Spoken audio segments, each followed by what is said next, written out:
జీ5 ఉండగా మీ favourite TV shows ని మీరు అస్సలు మిస్ అవ్వలేరు. Complete free. నవ్విన నాపసేరి పండింది అని నువ్వు ఇలాగే నవ్వుతూ ఉండు.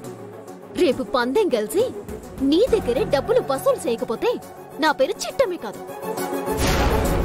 పద బావా.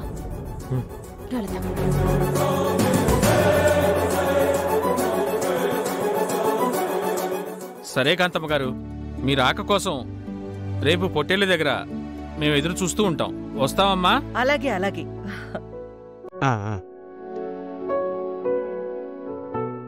అమ్మా, పందెంలో గెలిస్తే ఎవరి దగ్గర డబ్బులు కొట్టేస్తా అనాలి గాని మీ దగ్గర డబ్బులు కొట్టేస్తా అంటుందేంటి ఆ చిట్టమ్మ? అంటే జరిగే పోటీల్లో నేను పందెం కడతానని, నా మీదే పందెం కట్టి ఆ చిట్టమ్మ గెలవాలని తహతహలాడిపోతున్నట్టుంది. అవునమ్మా, వాళ్ళు ఊపు చూస్తుంటే మీ ఇంట్లోనే డబ్బులు కొట్టేసి మీ మీదే పందెం కట్టేలా ఉన్నారమ్మా. నాకు కూడా అదే అనుమానంగా ఉందమ్మా. ఇవాళ రాత్రి మాత్రం మనం చాలా జాగ్రత్తగా ఉండాలి. లేదంటే మీ దగ్గర డబ్బు నగలు వాళ్ళు కొట్టేసినా కొట్టేస్తారమ్మా. ఏడ్చారు. నా డబ్బు జోలికొస్తే చంపి నిలువున పాతేస్తాను.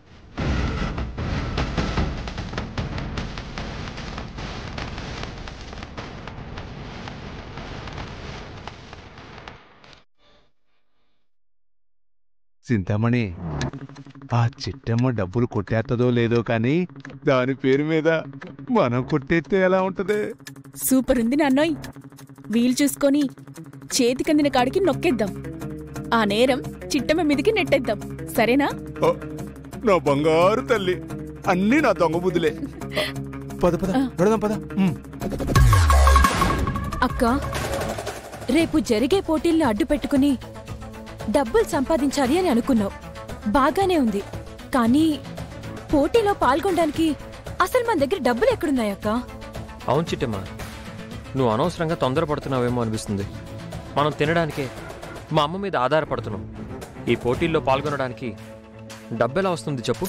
బావా, శతకోటి దరిద్రాలకి అనంతకోటి ఉపాయాలు అని మనసు పెట్టి ఆలోచిస్తే మన సమస్య పెద్ద సమస్య ఏంటి బావా? కరెక్టే చిట్టమ్మా. అసలు పోటీలో పాల్గొనేంత డబ్బే మన దగ్గరుంటే ఆ డబ్బులతో కానుకలు కొని లతని అత్తగారింటికి పంపించుండేవాళ్ళం కదా. నువ్వు చెప్పింది ముమ్మాటికి నిజం బావా.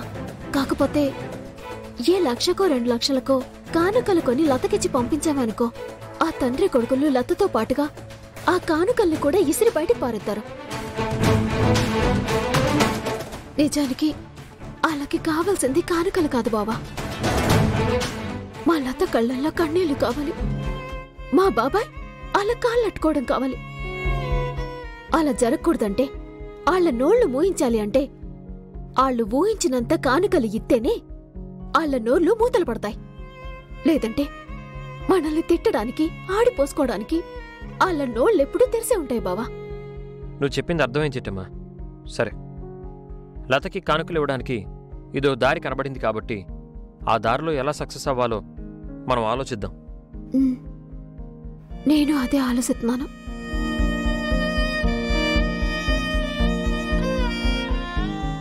జీ5 యాప్ డౌన్లోడ్ చేసి అన్ని ఎపిసోడ్స్ పూర్తి ఉచితంగా చూడండి.